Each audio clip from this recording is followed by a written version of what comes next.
अस्सलाम वालेकुम। तो आज हम इस लेक्चर में chemical examination of urine discuss करेंगे, ठीक है। जो केमिकल एग्जामिनेशन ऑफ यूरिन है, इसमें कुछ पैरामीटर्स हम चेक करते हैं जो इसमें पढ़ते हैं, ठीक है।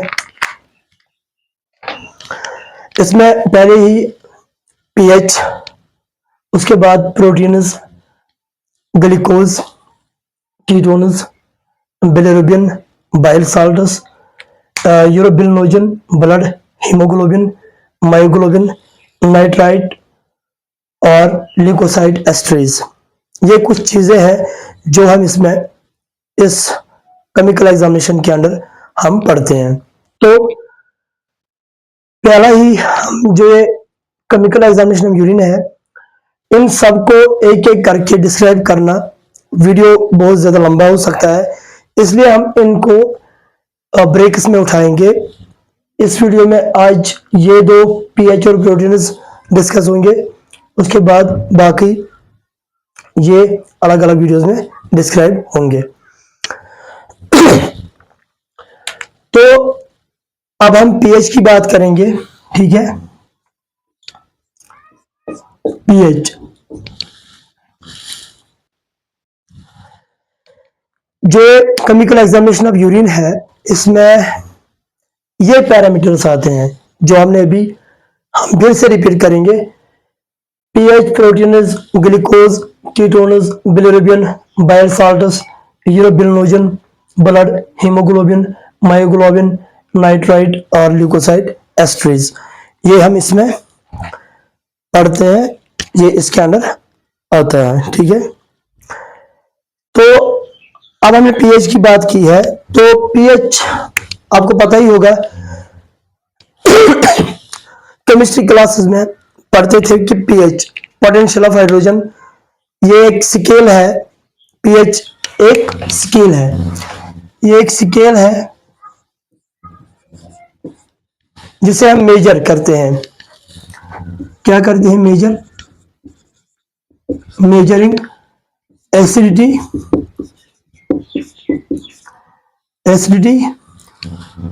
और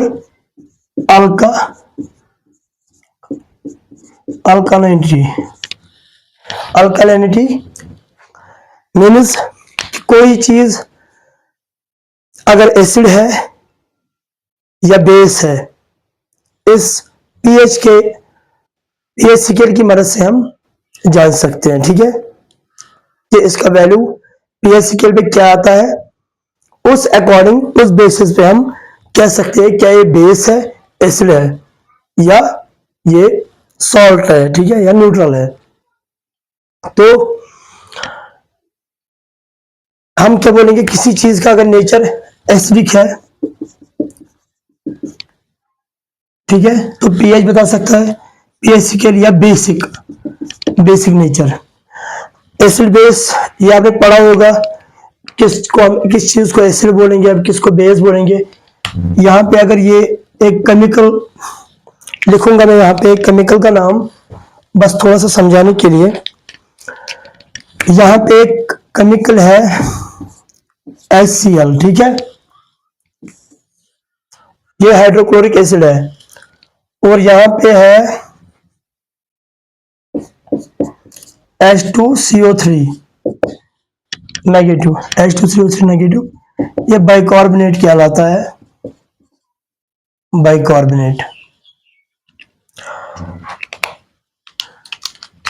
ये जो HCl यहाँ पे मैंने लिखा, ये हाइड्रोक्लोरिक एसिड की फॉर्मूला है, ये एसिड है, और ये जो H2CO3, इसका नाम है बाइकार्बोनेट, तो ये बेसिक है, बेस है ये, ठीक है। ऐसे ही जो हम एसिड बोलते हैं कि इसमें H पॉजिटिव आयन्स, जो H positive ions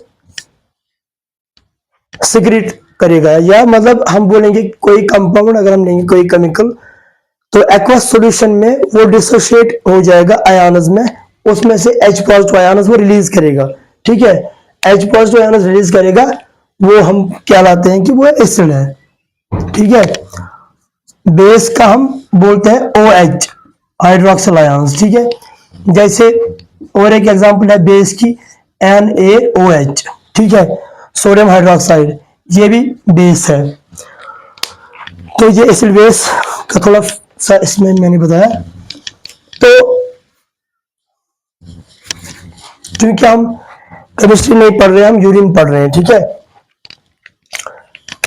chemical examination of urine, उसमें हम पीएच भी देखते हैं यूरिन का, क्योंकि पीएच भी बहुत इंपॉर्टेंट होता है कभी कभार यूरिन का पीएच जानने में। जब हम जानते हैं यूरिन का पीएच तो हमें और जानकारी मिलती है बॉडी की, हेल्थ कैसा है इंडिविजुअल का, किडनी फंक्शन नॉर्मली कर रहे हैं, ठीक है। तो ऐसे ही जो पीएच स्केल है, it is a scale which is used to measure acidity और एल्कालिनिटी। तो एल्कालिनिटी ये जो बेसिक या एसिडिक, ठीक है। तो अब अगर कोई चीज एसिडिक है, ठीक है, अगर ये इफ एसिड, तो अगर एसिड है तो पीएच क्या होगा, क्योंकि एसिड का पीएच, अगर एसिड है तो पीएच होगा इसका pH less than 7.0, less than 7.0। क्योंकि ये पीएच स्केल जो होती है इसमें यहाँ पे नंबरिंग होते हैं 14 तक, यहां से भी, ठीक है। तो ये जो है एसिड है, पीएच इसका है लेस देन 7.0। अब अगर ये बेसिक है, बेस, तो पीएच या हम बेस या अल्कलाइन बोलेंगे, अल्कलाइन, अल्कलाइन, तो पीएच क्या होगा, पीएच होगा ग्रेटर देन 7.0।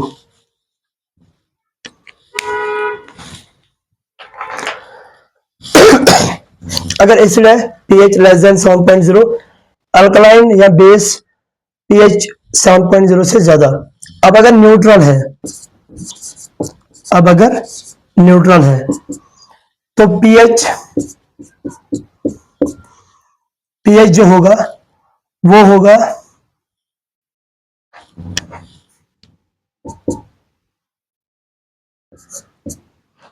Equal to 7.0। जब pH 7.0 होगा तब ये न्यूट्रल है, ठीक है। जैसे कि हम एसिड की बात अगर करेंगे, अगर pH 4.5, 5, 6, 2, 3, 1 तो ये एसिड है। अगर बेस अल्कलाइन, अगर pH 8, 9, 10, 11, 12 एंड सो ऑन 14 तक, अगर न्यूट्रल है pH 7.0, बस 7.0 है तो न्यूट्रल है। तो अब अगर यूरिन की बात करेंगे तो हमें यूरिन सैंपल जो है वो हमें फ्रेश लेना है। अगर हमें क्या करना है, अगर हमें एस्टिमेट करना है pH of urine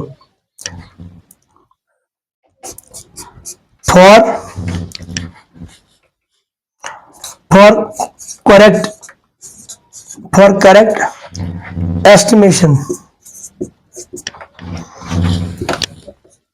for correct estimation of pH of urine, हमें क्या चाहिए, अगर हमें एस्टिमेट करना है यूरिन का पीएच एक्यूरेटली तो ठीक होना चाहिए बराबर, तो इसके लिए हम क्या लेंगे, fresh urine sample, fresh sample. क्योंकि जब हम यूरिन सैंपल पेशेंट से लेते हैं, अगर देखेंगे जो लैब में जो प्रोटोकॉल होता है, तो एक लेबोरेटरी का प्रोटोकॉल ये होना चाहिए कि विद इन 2 आवर्स इस यूरिन सैंपल को टेस्ट होना चाहिए, ठीक है, टेस्टिंग के लिए जाना चाहिए। अब अगर कभी कभार लेबोरेटरी थोड़ा दूर है, ट्रांसपोर्ट करना पड़ा सैंपल, यूरिन सैंपल को, तब जाके हम इसको, इस यूरिन सैंपल को प्रिजर्व करते हैं, then we preserve the urine sample we have preservatives, okay. तो उस टाइम हम प्रिजर्वेटिव्स का इस्तेमाल करते हैं, अगर if we had to send it to the near distant laboratory, okay. तो उस वक्त सैंपल को प्रिजर्व करना जरूरी है, या अगर इतना सैंपल लोड ज्यादा है तो मतलब टेस्ट सैंपल का, यूरिन सैंपल का विद इन 2 आवर्स पॉसिबल नहीं है, तब जाके हम यूरिन सैंपल को प्रिजर्व कर सकते हैं, प्रिजर्व, ठीक है, प्रिजर्वेशन। तो बेस्ट प्रिजर्वेशन यहां पे रहेगा preservation, refrigeration, refrigeration, preservation, refrigeration यहां पे होगा। हम इस यूरिन सैंपल को, अगर वर्कलोड ज्यादा है, सैंपल को ज्यादा टाइम लगेगा टेस्टिंग के लिए, ठीक है, लेट होगा, उस वक्त हम इसको प्रिजर्व करते हैं। प्रिजर्वेशन के बहुत सारे तरीके हैं, बहुत सारे केमिकल भी है, फिजिकल भी है। जैसे हम इसमें रेफ्रिजरेशन का इस्तेमाल करते हैं, इसमें हम प्रिजर्व करते हैं यूरिन सैंपल को। हम 24 आवर्स तक यूरिन सैंपल को किसमें, फ्रिज में रख के 24 आवर्स तक इसको रख सकते हैं और फिर उसके बाद टेस्ट कर सकते हैं, ठीक है।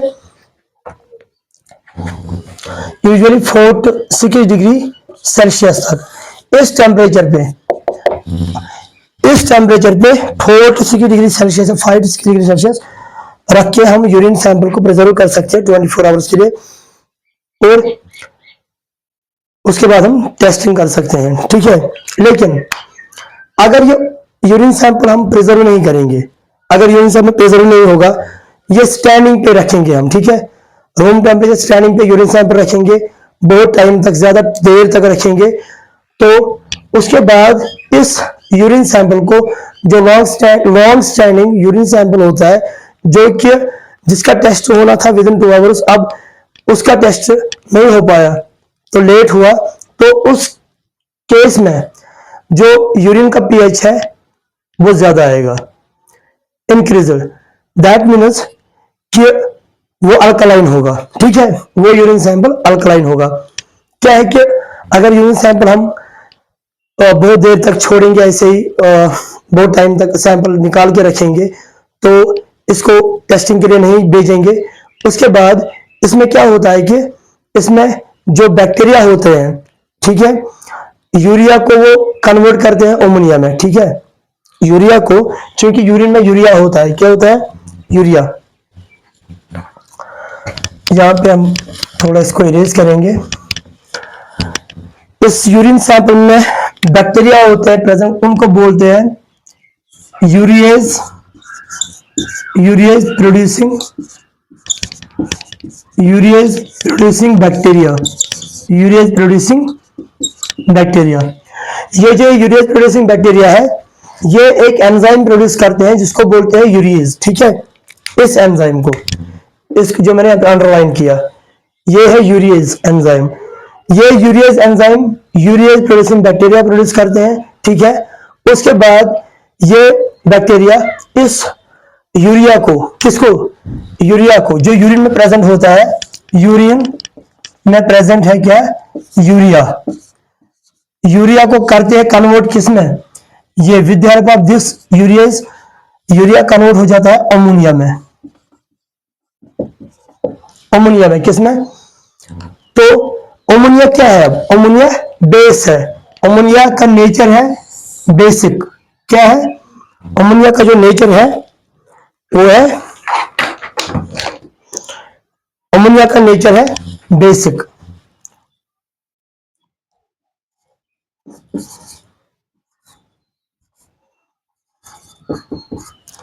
Basic nature. तो लॉन्ग स्टैंडिंग यूरिन सैंपल जो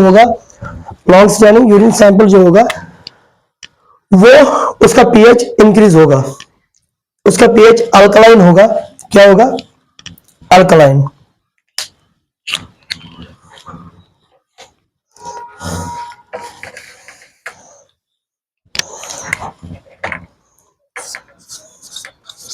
लॉन्ग स्टैंडिंग यूरिन सैंपल, इसका पीएच क्या होगा,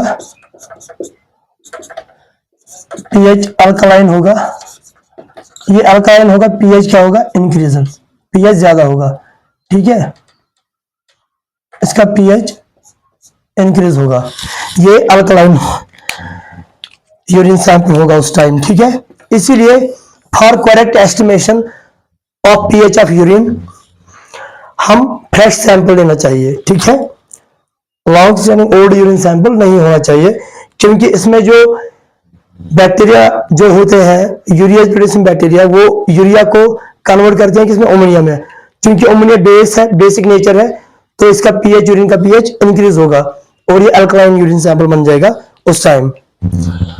तो ऐसे ही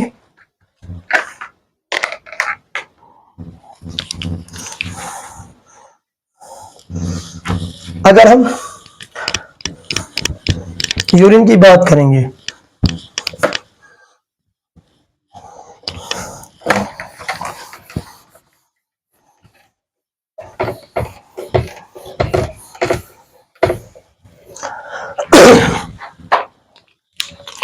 पीएच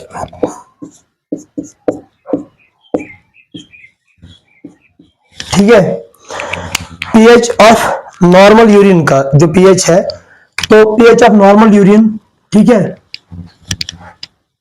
यहां पे हम लिखेंगे नॉर्मल यूरिन,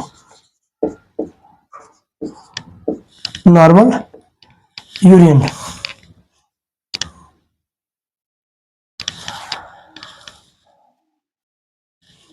नॉर्मल यूरिन, इसका पीएच जो है वो 4.6 टू 8.0, ठीक है।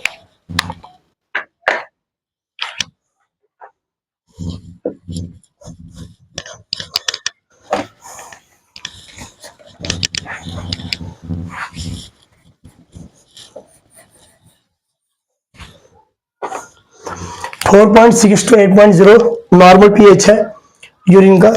और स्लाइटली अगर हम बात करेंगे, ये स्लाइटली एसिडिक होता है, एवरेज एवरेज होता है ये लगभग 6.0, slightly acidic, slightly acidic, acidic होता है स्लाइटली नॉर्मल यूरिन सैंपल, ठीक है। अब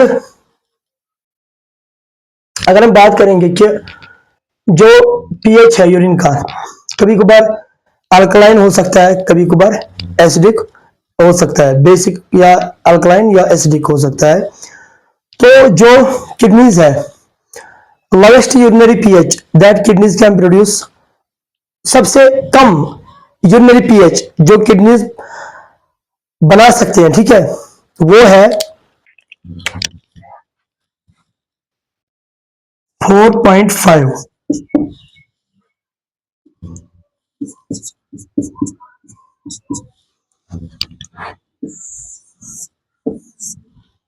4.5। सो ये क्या है 4.5 lowest urinary pH, lowest urinary pH जो कि कौन किडनीज प्रोड्यूस कर सकते हैं, जो किडनीज बना सकते हैं या कर सकते हैं, इतना तक पीएच कम, कितना 4.5 तक लोवेस्ट, बस इससे कम नहीं, क्योंकि since tabular maximum for H+2 ions is at this level, जो टेबुलर मैक्सिमम होता है, टेबुलर, आई एम सॉरी इसको मैं डिफरेंट कलर से लिखूं यहाँ पे,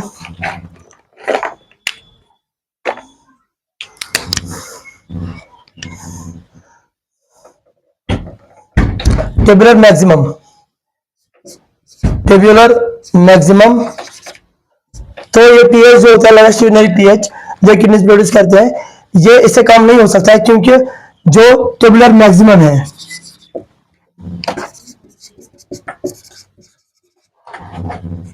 H+2 आयंस का, वो is at this level,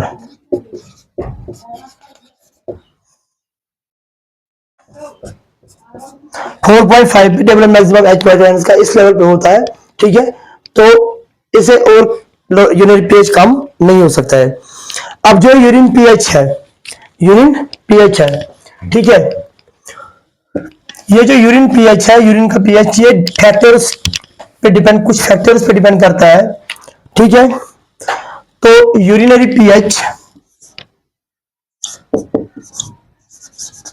urinary pH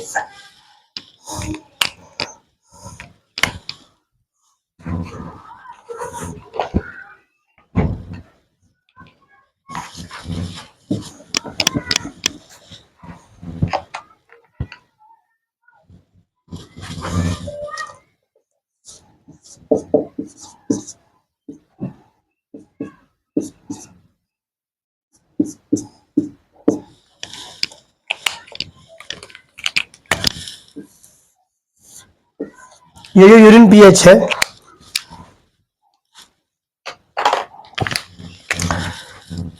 ये डिपेंड करता है किस पे, कुछ फैक्टर्स पे, जैसे डाइट पे, डाइट पे, एसिड बेस बैलेंस,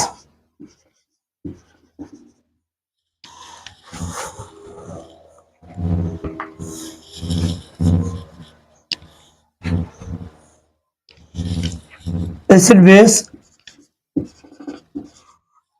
बैलेंस और renal tubular function.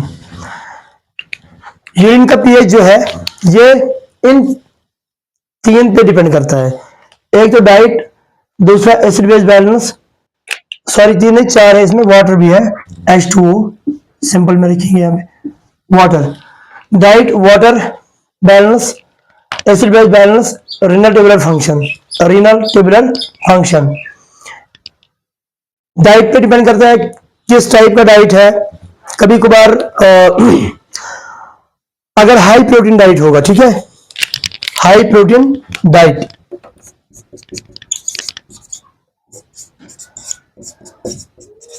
High protein diet, high protein diet या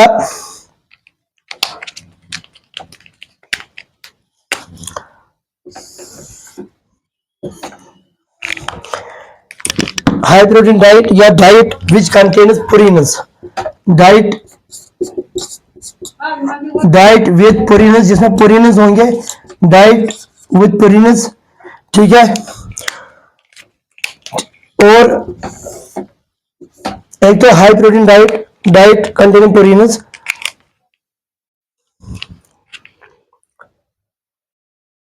और sulphur containing amino acids, sulphur,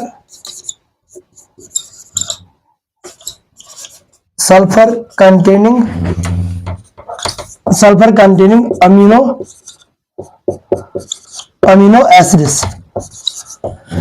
वो अमीनो एसिड्स जिनमें सल्फर प्रेजेंट होगा और पुरीनस होंगे प्रेजेंट डाइट में, या हाई प्रोटीन डाइट होगा, तब पीएच जो होगा, जो यूरिन होगा, वो क्या होगा, वो यूरिन एसिडिक होगा, वो यूरिन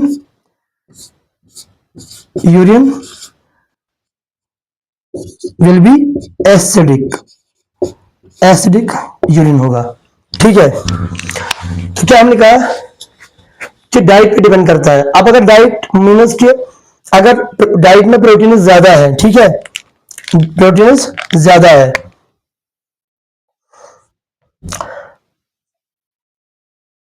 जो हमारी किडनी से बहुत इंपॉर्टेंट है हमारे लिए, जब ब्लड में ये एसिड बेस बैलेंस जो होता है, जब ब्लड में एसिड ज्यादा होगा या अल्कलाइन नेचर ज्यादा होगा ब्लड का, या एसिडिटी ज्यादा होगी, तब जाके किडनीज अहम रोल प्ले करते हैं। वो इस एसिड को, अगर एसिडिक नेचर होगा, एसिड ज्यादा होगा, तो वो इसको H+ आयंस के, किडनीज का एक खास मैकेनिज्म होता है, वो मैकेनिज्म अगर यहाँ पे डिस्कस करने लगेंगे तो रात बहुत टाइम लगेगा। सिंपल बोलेंगे हम कि वो कुछ ऐसा मैकेनिज्म है कि उसमें H+ आयंस फ्लश आउट हो जाते हैं, ठीक है, H+2 को डिक्रीज किया जाता है, फ्लश आउट किया जाता है, और यूरिन एसिडिटी यूरिन की कम सॉरी ब्लड की एसिडिटी कम हो जाती है, और एसिड बेस बैलेंस रहता है। ठीक है, एक बराबर रहता है।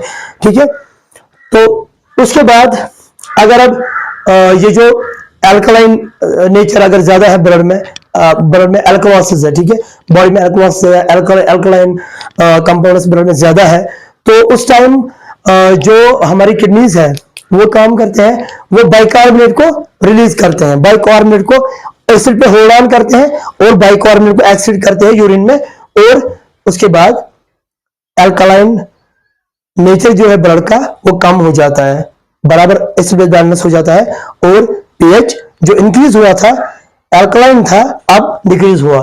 ठीक है, ये एक तरीका है, ये है एसिड बेस बैलेंस। अब ये हमने बोला था high protein diet with proteins और सल्फर कंटेनिंग अमीनो एसिड्स, ये एसिडिक यूरिन है।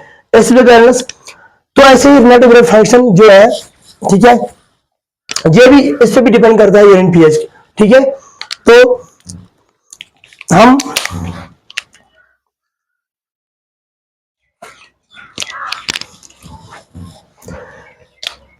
इसको इरेज करेंगे यहां पे।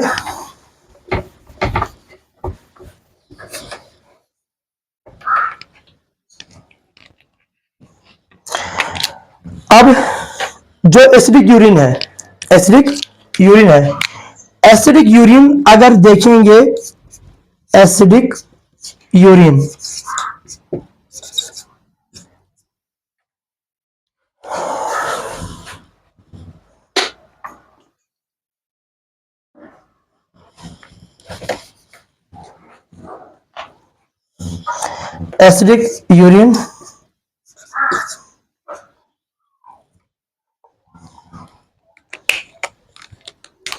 किस कंडीशन में देखते हैं हम? ये जो एसिडिक यूरिन है ये हम एक कंडीशन में देखते हैं, जब बॉडी में जैसे हम यहां पे बोलेंगे कीटोसिस,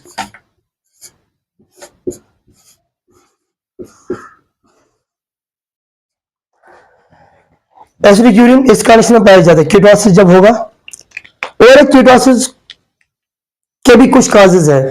ये जो कीटोसिस हुआ ये होता है या तो डायबिटीज मेलाइटिस, या स्टारवेशन, या फीवर। ठीक है, कीटोसिस या तो बॉडी में क्या होगा, डायबिटीज मेलाइटिस, जिसको हम अक्सर शुगर भी बोलते हैं, डायबिटीज मेलाइटिस, स्टारवेशन या फीवर की वजह से।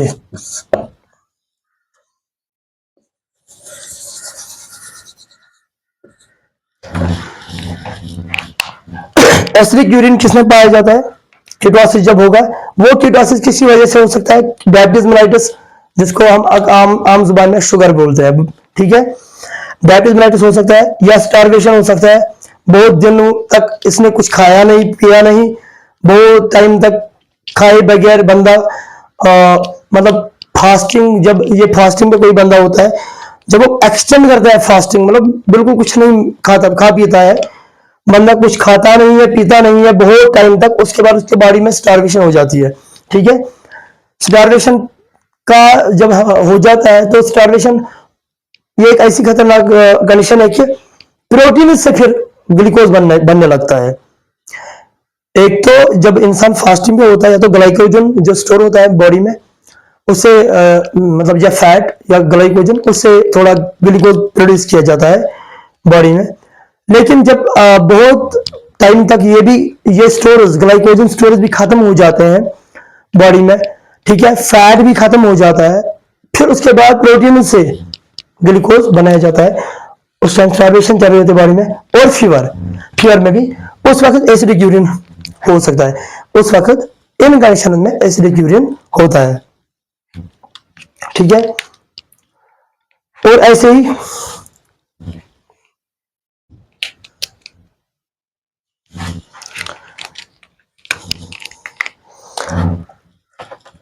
और एक है, अगर एक तो कीटोसिस इन कंडीशन में, अगर यूटीआई है, यूटीआई कॉमनली जिसको हम बोलते हैं urinary tract infection, urinary tract infection, ठीक है। UTI urinary tract infection. अब यूरिनरी ट्रैक्ट इन्फेक्शन बहुत सारे ऑर्गेनिजम्स हैं, कुछ ऑर्गेनिज्म है जिनसे यूटीआई होता है। मोस्ट कॉमनली जैसे आप देखेंगे कि इकोलाई हो सकता है, कभी कभार सुडोमोनास। लेकिन यहाँ पे बात अगर करेंगे एसिडिक यूरिन की, अगर एसिडिक यूरिन, अगर यूटीआई है, यूरिनरी ट्रैक्ट इन्फेक्शन है, लेकिन वो है किस वजह से, इकोलाई की वजह से, तो उस वक्त भी एसिडिक यूरिन होता है। तो if there is UTI, urinary tract infection by E coli, by Escherichia coli, E coli bacteria, ये रॉड शेप्ड बैक्टीरिया होते हैं।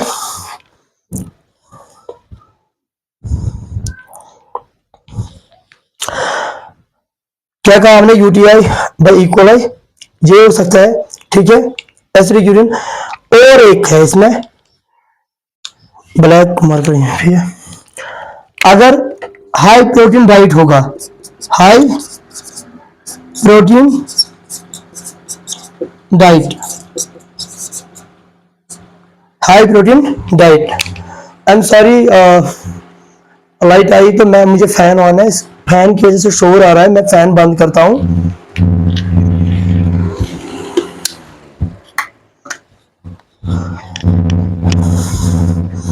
तो एसिडिक यूरिन इन कंडीशन में होता है। कीटोसिस, अगर कीटोसिस है, कीटोसिस इनकी वजह से हो सकता है, जैसे डायबिटीज में होता है, स्टारवेशन फीवर में, या ये acidic urine high protein diet होगा, कोई बंदा ज्यादा प्रोटीन खाता है उसको होगा यूटीआई, यूरिनरी ट्रैक्ट इन्फेक्शन, जो हमारा यूरिनरी ट्रैक्ट सिस्टम है उसमें इन्फेक्शन हो सकता है। इकोलाई एक बैक्टीरिया है, उसकी वजह से एसिडिक यूरिन आ सकता है, ठीक है। अब अल्कलाइन यूरिन, ठीक है, इसको हम थोड़ा इरेज करेंगे। ये भाई अल्कलाइन यूरिन की बात।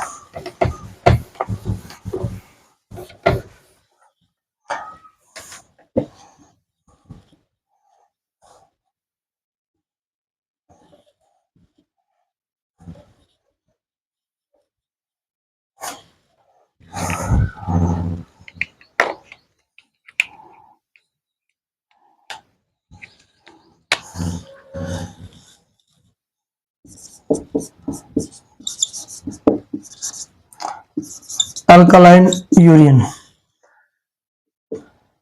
या हम बोलेंगे बेसिक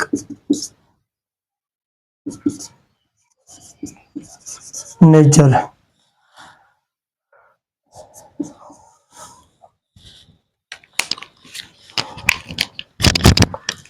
अल्कलाइन यूरिन या basic nature of alkaline urine, ये कब होता है, अगर इन्फेक्शन है, यूरिनरी ट्रैक्ट इन्फेक्शन है, ठीक है, किससे, उन बैक्टीरिया से जो यूरिया को सुपलिट करते हैं, कन्वर्ट करते हैं अमोनिया में। उनको हमने उससे पहले भी पढ़ा थोड़ा सा इनिशियल स्टेज लेक्चर में, ureas producing bacteria, ureas producing bacteria. हम लिखेंगे यूटीआई, यूटीआई यहां पे ब्रैकेट में urinary, urinary tract infection, urinary tract infection, and that UTI caused by those bacteria, urease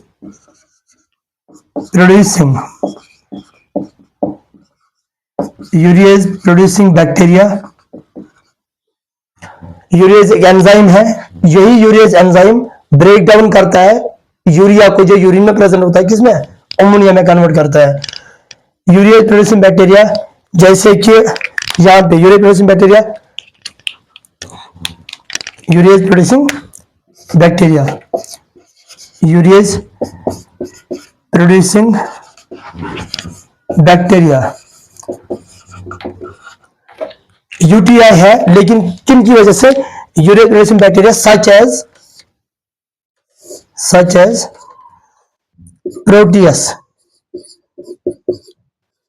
Proteus and Pseudomonas SIDO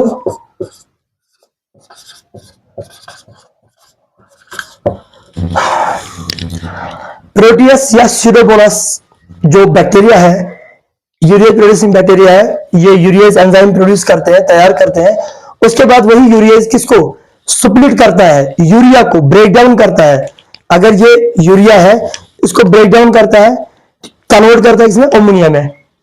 तो ये होता है यूरिनरी ट्रैक्ट इन्फेक्शन, जब इन दो ऑर्गेनिजम्स जो यहाँ पे माइक्रो ऑर्गेनिज्म, यहाँ पे बैक्टीरिया है, कौन? प्रोटियस एंड सीडोमोनास, ये जो मैंने ग्रीन कलर से यहाँ पे एनसर्कल किया, प्रोटियस एंड सीडोमोनास। ठीक है, ये हो सकता है अल्कलाइन यूरिन, बेसिक यूरिन, या बंदा वेजिटेरियन डाइट। ठीक है, एक तो ये है यूटीआई, दूसरा हम बोलेंगे वेजिटेरियन डाइट। बंदा ज्यादा वेजिटेरियन डाइट खाता होगा, वेजिटेरियन डाइट पे होगा। आई एम सॉरी, इसको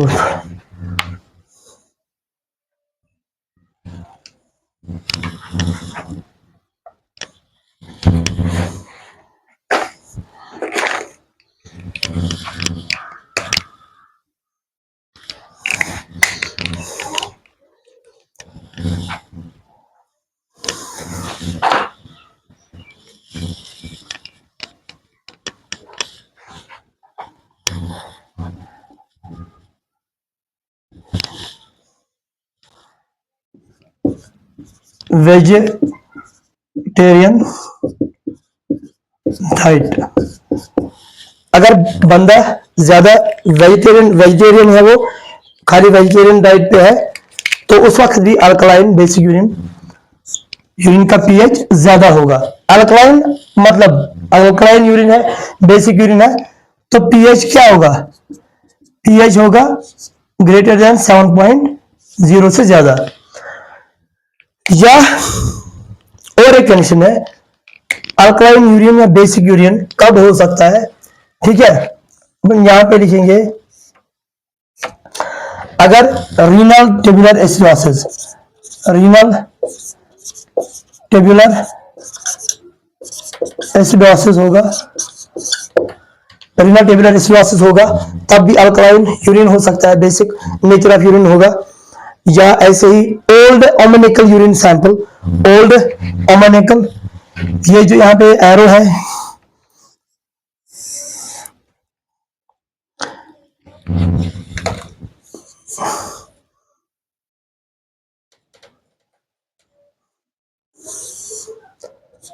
एक तो ये ओल्ड ओमोनिकल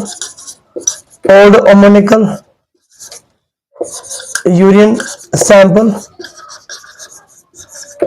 या chronic renal failure, chronic renal failure.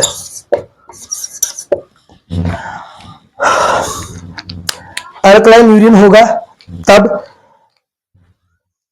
जब ये रीनल ट्यूबुलर एसिडोसिस होगा, या ओल्ड ओमेनिकल यूरिन सैंपल है, क्रॉनिक रीनल फेलियर, इसमें भी पाया जाएगा कि यूरिन का पीएच ज्यादा है, अल्कलाइन है, इसका नेचर यूरिन का पीएच ज्यादा है। ठीक है, तो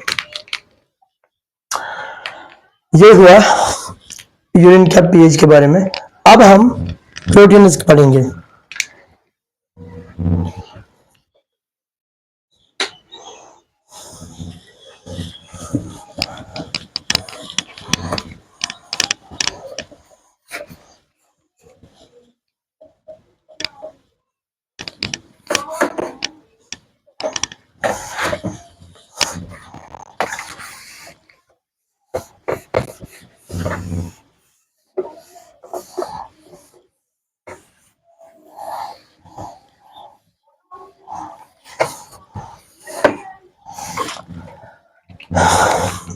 अब हम प्रोटीन इस वाले, सॉरी, इसको डिमार्केट करेंगे, यहाँ पे डिमार्केशन करते हैं थोड़ा इनको अलग। ये हमने किया, ठीक है। अब हम प्रोटीनस उठाएंगे।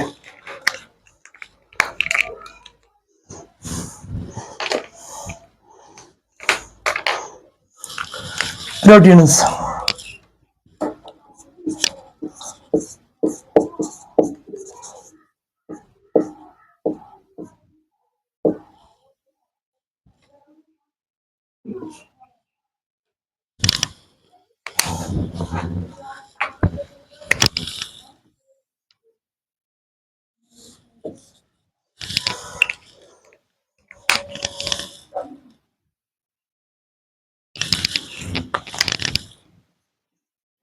प्रोटीनस इन यूरिन, ठीक है,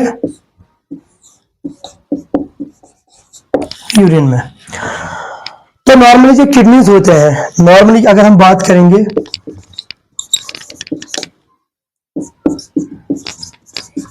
किडनीज जो हमारे हैं वो स्कैंटी अमाउंट, बहुत कम अमाउंट में प्रोटीन एक्सक्रीट करते हैं। नॉर्मली अगर देखेंगे यूरिन सैंपल, उसमें प्रोटीन उतने ज्यादा नहीं होते हैं। नॉर्मल इंसान, अगर कोई बंदा नॉर्मल है, ठीक है, नॉर्मली जो इसकी किडनीज है वो बहुत स्कैंट अमाउंट में, scanty amount, very little, scanty amount में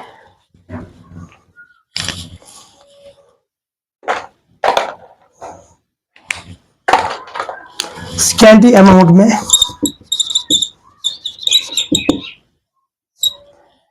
किसको, प्रोटीन को एक्सक्रीट करते हैं, ठीक है। अब तो लगभग जो नॉर्मली किडनीज एक्सक्रीट करते हैं प्रोटीन,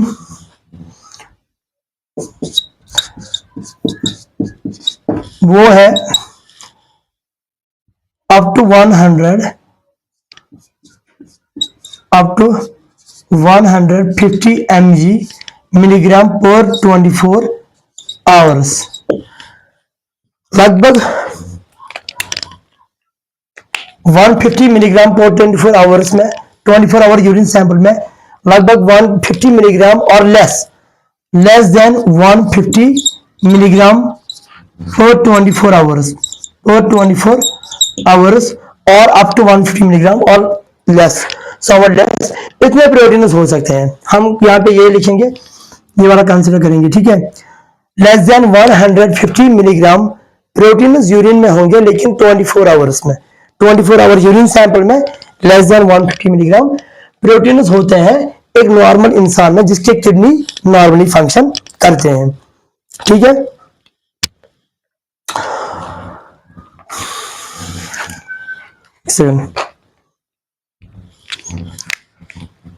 यहां पे लिखेंगे हम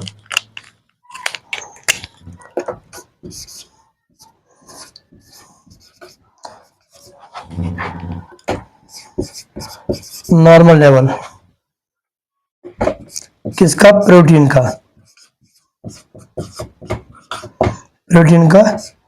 in urine, normal level protein का किसमें, यूरिन में, less than, let's keep this in with a different colour, less than 150 mg, हाँ, मिलीग्राम, लेस देन 150 मिलीग्राम पर 24 आवर्स, ये नॉर्मल लेवल है। तो ये जो प्रोटीन्स है, ये प्रोटीन्स मुख्तलिफ प्रोटीन्स होते हैं, जैसे कि ये प्रोटीन्स प्लाज्मा प्रोटीन्स हो सकते हैं, ये प्रोटीन्स प्लाज्मा प्रोटीन्स हो सकते हैं। अब जो प्रोटीन्स है जो यूरिन एक्सक्रीट करती है यूरिन में, they can be plasma proteins. ये प्रोटीन्स क्या हो सकते हैं, प्रोटीन्स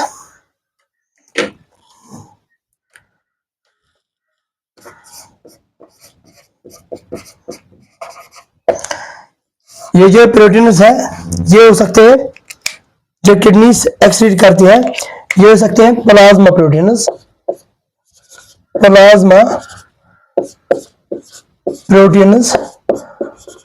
जैसे कि सच है प्लाज्मा प्रोटीन में एल्बुमिन, प्लाज्मा प्रोटीन में एल्बुमिन, एल्बुमिन, ठीक है। ये जो प्रोटीन किडनी एक्सक्रीट करती है, इसमें प्लाज्मा प्रोटीन भी हो सकते हैं जैसे कि एल्बुमिन, और क्या हो सकता है,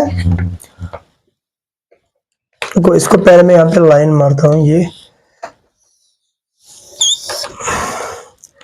एल्बुमिन हो सकता है, या हो सकता है proteins derived from urinary tract, proteins derived from, या हो सकता है proteins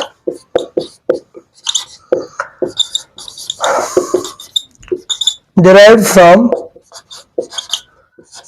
urinary tract, urinary tract, urinary tract से कौन से प्रोटीन्स, उसमें urinary tract protein, urinary tract से जो प्रोटीन डिराइव होते हैं उसमें और एक खास प्रोटीन वो है such as Tamm Horsfall, Horsfall protein, such as Tamm Horsfall protein, ठीक है।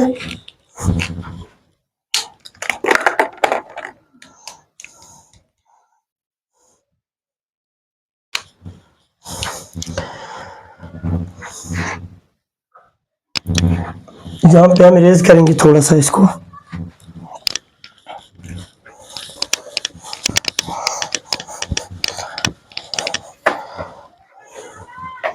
क्या हमने बोला, यूरिनरी ट्रैक्ट से protein derived from urinary tract, उसमें से time Horsfall protein, time Horsfall protein,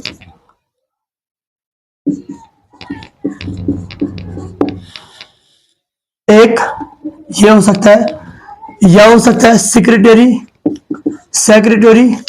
IgA, secretary immunoglobulin A, या इसको हम बोलते हैं एंटीबॉडी ए भी, ठीक है। Time Horsfall protein, secretary IgA, या हो सकता है proteins from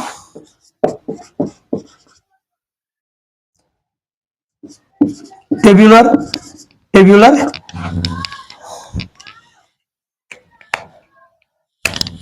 epithelial cells, tabular epithelial cells,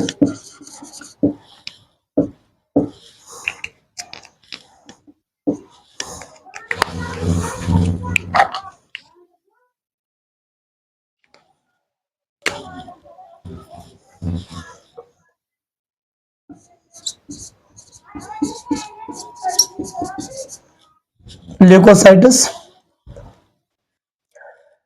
secretory IgA protein from tubular epithelial cells, leukocytes, या डिस्कॉमेटेड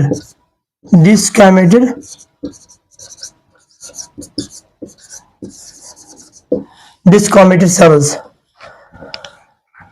क्या हमने कहा कि ये जो प्रोटीन किडनी एक्सक्रीट करती है, इसमें प्रोटीन या प्लाज्मा प्रोटीन हो सकते हैं, प्लाज्मा प्रोटीन में albumin, albumin is one of the plasma protein, वो हो सकता है, या protein derive from urinary tract, protein जो डिराइव होते हैं यूरिनरी ट्रैक्ट से, जैसे कि उसमें टैम हॉर्सफॉल प्रोटीन है और सेक्रेटरी आईजीए है, secretary IgA which is also called immunoglobulin A और एंटीबॉडी ए, प्रोटीन्स ट्यूबुलर एपिथेलियल सेल्स से डिराइव होंगे, जैसे कि ल्यूकोसाइट्स से भी होंगे, ट्यूबुलर एपिथेलियल सेल्स, ल्यूकोसाइट्स से डिस्कॉमेटेड सेल्स।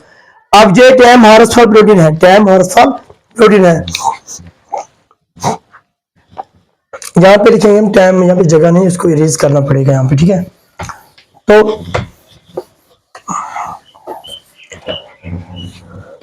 टैम हॉर्सफॉल प्रोटीन जो है, time Horsfall protein, time Horsfall protein जो है, ये है नॉर्मल म्यूकोप्रोटीन, ये है normal, it is a normal mucoprotein,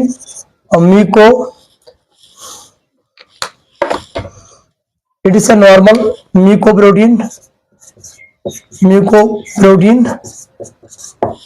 कौन, टैम हॉर्सफॉल प्रोटीन। जो टाइम हार्स प्रोटीन है एक नॉर्मल म्यूकोप्रोटीन है, ये सिक्रीट करता है क्या, कौन, सिक्रीटेड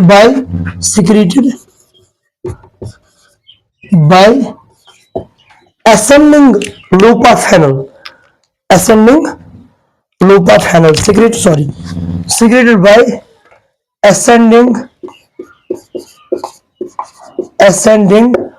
loop of Fresnel। जब आप एक नेफ्रॉन पढ़ते हैं, एक नेफ्रॉन का स्ट्रक्चर, ठीक है, फिर वो जो ऐसे होता है, ये डिसेंडिंग लूप ऑफ फैनल है, ठीक है, ये असेंडिंग लूप ऑफ फैनल है। एक नेफ्रॉन का स्ट्रक्चर पढ़ेंगे, उसी के रिलेटेड बोलता है। जो नेफ्रॉन का असेंडिंग लूप ऑफ फैनल होता है, नेफ्रॉन में डिसेंडिंग लूप ऑफ फैनल होता है, ठीक है, फिर होता है असेंडिंग लूप ऑफ फैनल। तो असेंडिंग लूप ऑफ फैनल जो होता है नेफ्रॉन का, तो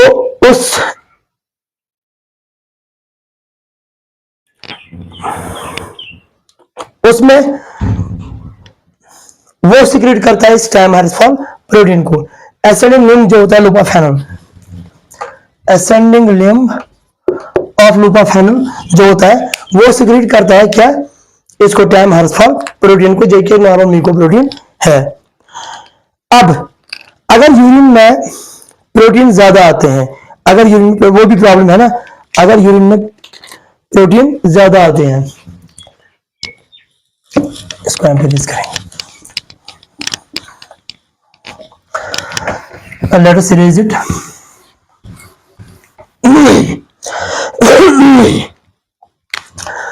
यूरिन जो है, इसमें जो नॉर्मल हमने बोला रेंज प्रोटीन का लेस देन 150 प्रोटीन, तो लेस देन 150 mg पर 24 आवर, ये है नॉर्मल प्रोटीन किसमें, यूरिन में। अब अगर प्रोटीन ज्यादा यूरिन में आ रहे हैं, बहुत ज्यादा, तो उस कंडीशन को हम बोलते हैं प्रोटीन यूरिया।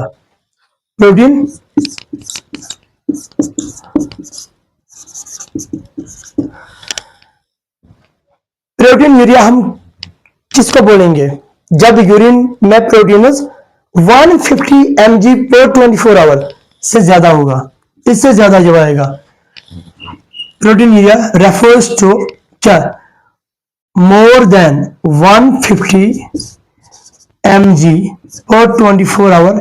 अगर 24 आवर यूरिन सैंपल लेंगे, यूरिन जो कलेक्ट करेंगे हम 24 आवर्स तक बड़े कैन में, उसको जब देखेंगे हम प्रोटीन, वो अगर 150 mg से ज्यादा है, ठीक है, ग्रेटर देन 150 मिलीग्राम पर 24 आवर, तो उसको हम बोलते हैं प्रोटीन यूरिया, ठीक है, जो कि इंडिकेट करता है कि किडनी में डैमेज है, there is damage, there is some ongoing problem with kidney, some kidney damage is occurring here, so इसलिए हम प्रोटीन यूरिया, ये जो प्रोटीन लेवल चेक करते हैं ताकि किडनी की फंक्शन देख सके, ठीक है।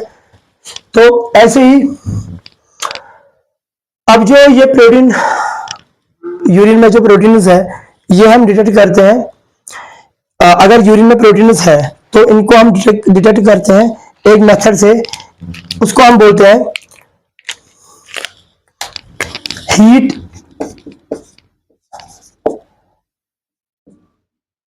Heat and acetic acid test, या हम इसको बोलते हैं बॉइलिंग टेस्ट भी,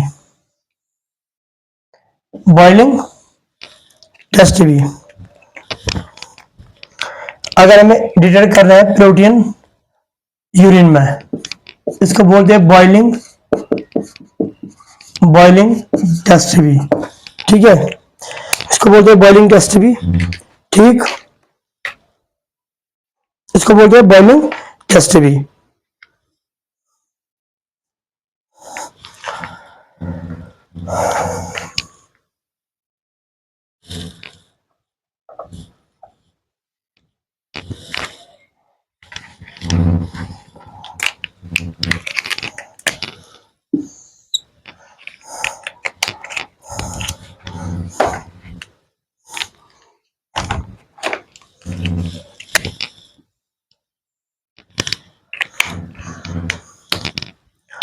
हीट एंड एसिड टेस्ट या बॉइलिंग टेस्ट भी बोलते हैं। ये हम अगर हमें डिटेक्शन करना होता है किसका, प्रोटीन यूरिया का, if you have detect proteinuria या test for proteinuria proteins in urine, हम एक टेस्ट करते हैं उसमें वो और दो भी टेस्ट है, लेकिन पहले पहले ये हुआ करता था heat and acid test, heat and acid test, या इसका नाम है बॉइलिंग टेस्ट भी।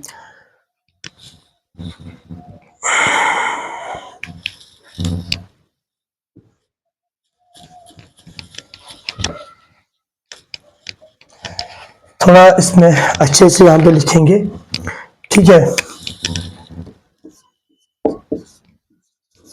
Heat and acid test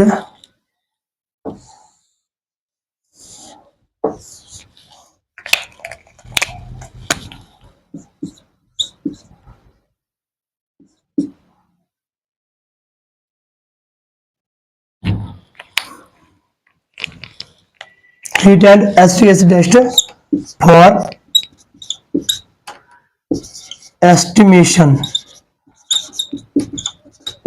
of proteinuria. Proteinuria को हम कैसे डिटेक्ट करेंगे कि प्रोटीन यूरिन में है, इसके लिए हम एक टेस्ट है हीट एंड एसिड टेस्ट। इस टेस्ट में इसका नाम है दूसरा नाम बॉइलिंग टेस्ट भी। इसका जो प्रिंसिपल है वो है proteins get precipitated when boiled in an acidic solution। क्या है, प्रोटीन्स जो है, प्रोटीन्स यूरिन में, ठीक है, प्रोटीन्स जो है यूरिन में, proteins get precipitated, proteins get precipitated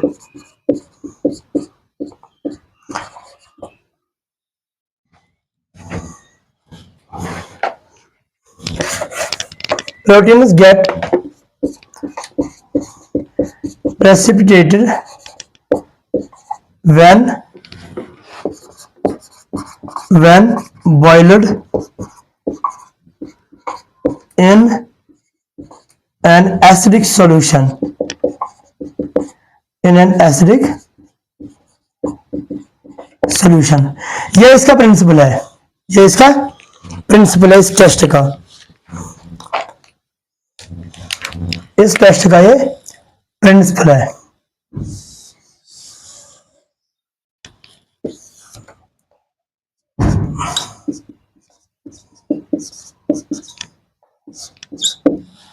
principal है इस टेस्ट का क्या, कि जो प्रोटीन्स है जब हम एसिडिक सॉल्यूशन में बॉईल करते हैं तो ये प्रेसिपिटेट आउट हो जाते हैं सॉल्यूशन से, अगर यूरिन में प्रोटीन्स प्रेजेंट होंगे, ठीक है। तो इसका प्रिंसिपल है। हम क्या करेंगे काम के, जो यूरिन सैंपल है हम फ्रेश यूरिन सैंपल लेंगे, तो उसके बाद हमने यूरिन सैंपल लिया, ठीक है, उसके बाद हम इस यूरिन सैंपल को क्या करेंगे, अगर एक यूरिन सैंपल लेंगे, ये क्लियर यूरिन सैंपल होना चाहिए। क्या है इसका प्रोसीजर, क्या है, यूरिन सैंपल जो है, यूरिन सैंपल जो है ये क्लियर होना चाहिए। अगर यूरिन सैंपल क्लियर नहीं है तो यूरिन सैंपल क्लियर होना चाहिए, अगर नहीं है तो हम इसको क्लियर होना चाहिए। If not then we have to filter it, अगर नहीं है तो हम इसको फिल्टर करेंगे, क्या करेंगे, फिल्टर, या और हम इसको सेंट्रीफ्यूज करेंगे, ठीक है, फिर सुपरनेटेंट लेंगे, सुपरनेटेंट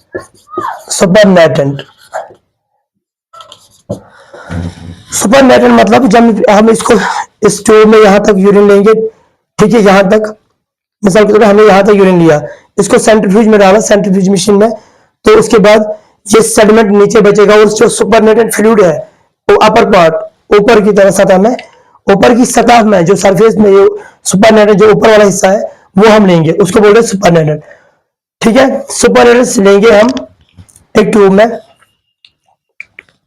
यूरिन, एक सेकंड।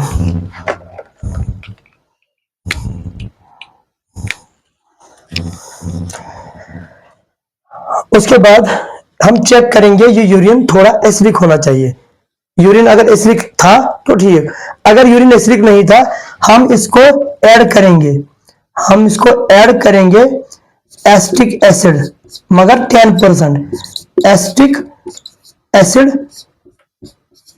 10%, हम इसको ऐड करेंगे एसिटिक एसिड 10% इस यूरिन सैंपल को।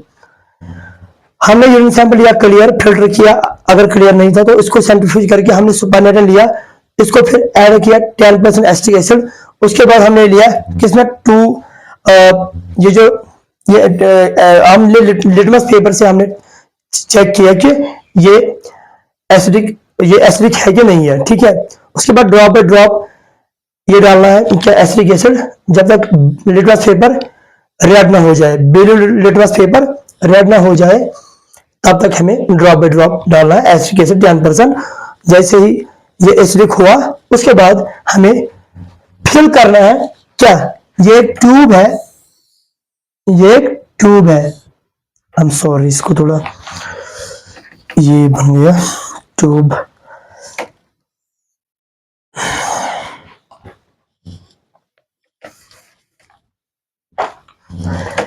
ये ट्यूब है, टेस्ट ट्यूब। हमने इसमें लिया यूरिन सैंपल, ठीक है। मान लो इसमें यूरिन सैंपल है लेकिन 2/3। यूरिन सैंपल कितना लेना है, 2/3।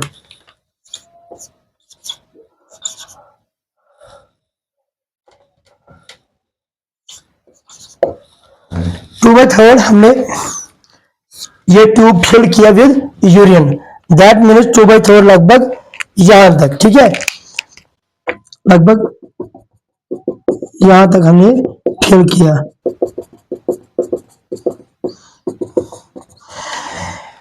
2/3 तक हमने यूरिन फिल किया, ट्यूब फिल किया विद यूरिन। उसके बाद हम क्या करेंगे, जो अपर 2 सेंटीमीटर पोर्शन है, अपर पोर्शन, ठीक है, हम मानेंगे कि यूरिन सैंपल यहां तक है, तो जो अपर 2 सेंटीमीटर पोर्शन है, ये वाला हिस्सा upper portion, upper 2 centimetre, upper 2 centimetre portion जो है इस ट्यूब का, इसको हम बॉयल करेंगे over flame, boil over flame, ठीक है।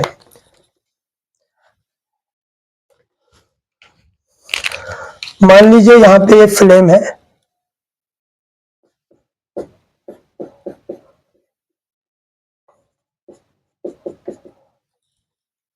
ये यहां पे फ्लेम है, ठीक है।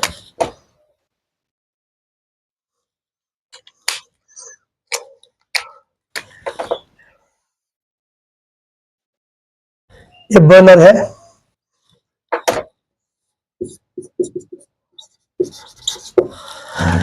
हमने फ्लेम ऑन किया और जो इस ट्यूब में यूरिन लिया कहां तक, 2/3, इसको फिल किया यहां तक। जो ऊपर वाला हिस्सा है अपर 2 सेंटीमीटर पोर्शन, उसको हीट फ्लेम पे रखा, बॉइल किया, ठीक है। तो उसके बाद क्या होता है कि जो हम खाली अपर पोर्शन को हीट करते हैं ताकि जो कन्वेक्शन करंट है जो जनरेट हो जाएगी वो डिस्टर्ब ना करे प्रेसिपिटेट सॉल्यूशन को, ठीक है। तो इसलिए हम अपर पोर्शन को हीट करते हैं। उसके बाद क्या है कि हम इस अपर पोर्शन को लोअर पोर्शन के, जो लोअर क्लियर पोर्शन है उसके साथ कंपेयर करेंगे, ठीक है। अब जो अपर पोर्शन है जिसको हमने हीट किया, इसको लोअर पोर्शन के साथ, ठीक है,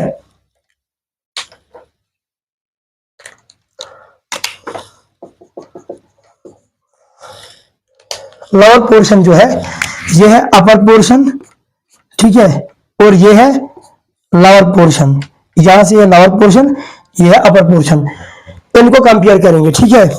इनको करेंगे कंपेयर। क्या है कि जब हम इसमें देखेंगे कि अगर इसमें क्लाउडीनेस या टर्बिडिटी होगी, क्लाउडीनेस या टर्बिडिटी, ठीक है, अगर इसमें क्लाउडीनेस होगी,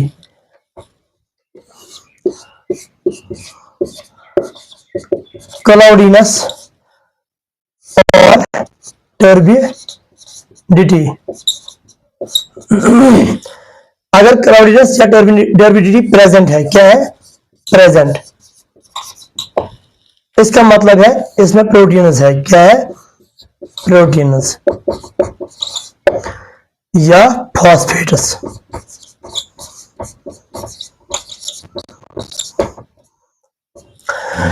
हमने क्या किया काम, हमने इसको कंपेयर किया। अब हमने देखा कि जब हमने इसको बॉयल किया और फ्लेम, हमने इस सैंपल में क्लाउडीनेस देखी या टर्बिडिटी देखी, क्लाउडी सैंपल देखा, तो इससे पता चला कि दो चीजें हैं, या तो प्रोटीनस हो सकते हैं या फॉस्फेटस हो सकते हैं।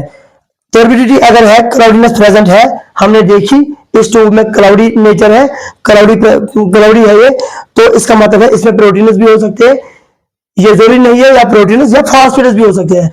लेकिन अब कैसे जाने हम प्रोटीनस है या फॉस्फेटस है, ये तो पता लगाना है ना। हम इसको 10% एसिटिक एसिड डालेंगे, फिर से हम इसमें डालेंगे 10%, अगेन हम 10% एसिटिक एसिड डालेंगे, again we add 10%, again we add 10% of acetic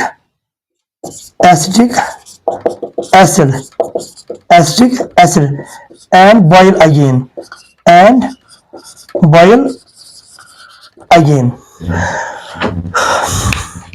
हमने 10% एसिटिक एसिड डाला इसमें फिर से, और फिर से बॉयल किया। लेकिन अब ध्यान रखना है, जब हमने 10% एसिटिक एसिड डाला और फिर से बॉयल किया, अगर टर्बिडिटी डिसअपियर हो गई, मींस के फॉस्फेट से, अगर टर्बिडिटी मौजूद रही तब भी प्रोटीनस है। याद रखिए ये बात, अगर हमने 10% एसिटिक एसिड फिर से डाला इसमें और फिर से बॉयल किया, तो टर्बिडिटी जो फॉस्फेट्स की वजह से है वो डिसअपियर हो जाएगी। ये जो क्लाउडीनेस या टर्बिडिटी जो फॉस्फेट्स की वजह से है वो गायब हो जाएगी, वो नहीं रहेगी, यूरिन बिल्कुल क्लियर रहेगा। समेनस के इससे फॉस्फेट्स की वजह से टर्बिडिटी थी। अगर अब टर्बिडिटी दूर नहीं हुई, वो बरकरार रही, क्लाउडीनेस सेटल रही, सेटल टर्बिडिटी रहा यूरिन, सेटल क्लाउडीनेस रही, दैट मीन्स इसमें प्रोटीनस है।